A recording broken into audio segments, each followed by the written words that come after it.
দুই পুলিশ কর্মকর্তাকে ঘিরে সাম্প্রতিক সময়ে গণমাধ্যমে যে সমস্ত খবরাখবর প্রকাশ হচ্ছে তার বিরুদ্ধে একটি রাজনৈতিক অবস্থান পরিষ্কার করেছে আওয়ামী লীগ। এতদিন পর্যন্ত যেসব খবরাখবর আসছিল সেটি সরকারের বিভিন্ন পর্যায় থেকে বলা হচ্ছিল এগুলো তদন্ত করা হবে, দুদকও বলছিল যে এগুলো অনুসন্ধান করা হবে। কিন্তু এখন মনে হচ্ছে যে পরিস্থিতির পরিবর্তন ঘটেছে। তার বড় প্রমাণ হচ্ছে ওবায়দুল কাদের। তিনি মুখ খুলেছেন এবং পুরো বিষয়টি সরকারের বিরুদ্ধে, আওয়ামী লীগের বিরুদ্ধে একটি ষড়যন্ত্র হিসেবে সামনে এনেছে এবং বিএনপি জামাতকে তিনি দায়ী করছেন। খবরের শিরোনাম, পুলিশকে ঢালাওভাবে আক্রমণ করা হচ্ছে। ইতিমধ্যে পুলিশ অ্যাসোসিয়েশন থেকেও সতর্ক করা হয়েছে গণমাধ্যমকে এভাবে খবর প্রকাশের ব্যাপারে।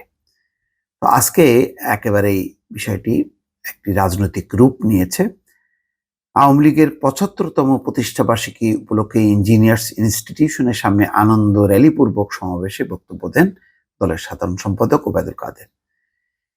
সেই অনুষ্ঠানে তিনি বলছেন যে গুজব ছড়ানো হচ্ছে অভিযোগ করে আওয়ামী লীগের সাধারণ সম্পাদক ওবায়দুল কাদের সবাইকে সতর্ক থাকতে বলেছেন। তিনি বলেন, ফখরুলরা আজকে গুজব ছড়াচ্ছে, আওয়ামী লীগের বিরুদ্ধে ঢালাওভাবে দুর্নীতির অভিযোগ আনছে, আজকে গুজব রটাচ্ছে, পুলিশকে ঢালাওভাবে আক্রমণ করছে, সেনাবাহিনীর বিরুদ্ধে তাদের মতলব আছে, গুজব ছড়িয়ে আমাদের দুর্নীতিবাজ দল বলছে, দুর্নীতিবাজ দল বিএনপি।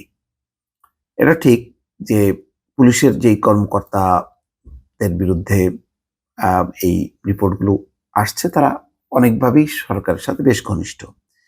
আসাদুজ্জামান মিয়ার বিষয়টি পরিষ্কার না, কিন্তু বেনজির আহমেদের ব্যাপারটা যদি এখানে ইনক্লুড হয় তাহলে তো বিষয়টা একেবারেই পরিষ্কার যে বেনজির আহমেদকে সবাই মনে করতো, রাজনৈতিকভাবে বলা হতো যে তিনি আওয়ামী লীগের একটি পার্ট এবং যা কিছু তিনি করেছেন আওয়ামী লীগের পক্ষ থেকে বা আওয়ামী লীগকে টিকিয়ে রাখার জন্য আওয়ামী লীগের স্বার্থে তিনি করেছেন।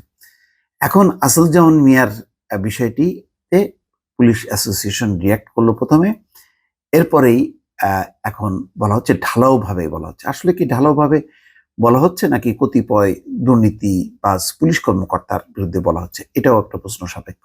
এখন পর্যন্ত দেখা যায়নি যে বেনজির এবং আসাদুজ্জামান মিয়ার বাইরে অন্য কোনো পুলিশ কর্মকর্তার দিকে কোনো গণমাধ্যম আঙুল তুলেছে বা কোনো রিপোর্ট প্রকাশ করেছে। কিন্তু তিনি এটিকে একটা বলছেন যে ঢালাওভাবে পুলিশের বিরুদ্ধে। আসলে তা না, এখানে সম্ভবত জানি না, পুলিশের ভেতরেও হয়তো একটা বিতর্ক থাকতে পারে যে দুর্নীতির পক্ষে বিপক্ষে যারা বিপক্ষে অবস্থান আছেন তারা চান যে পুলিশ যাতে একটা দুর্নীতিমুক্ত বাহিনী হিসেবে সামনে চলুক।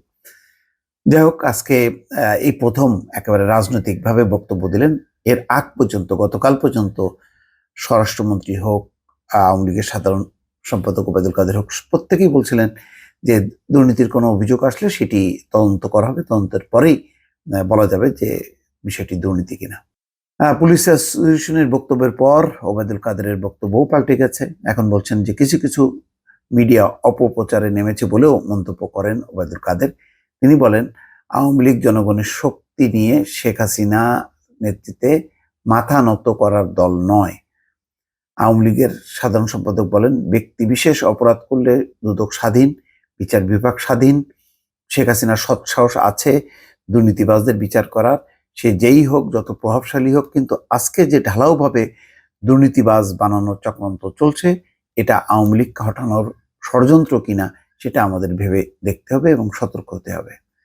তিনি আরো বলছেন যে কচু পাতার উপর শিশির বিন্দু আওয়ামী লীগ নয়, একটি টোকা লাগলেই পড়ে যাবে, একটু ধাক্কা লাগলে সরে যাবে, এমন দল আওয়ামী লীগ নয়। তো যাই হোক, বোঝা গেল যে এটির একটা রাজনীতিকরণ হলো এবং একটা রাজনৈতিক অবস্থান নিশ্চিত করলো আওয়ামী লীগ। দর্শক ভালো থাকবেন, আল্লাহ হাফেজ।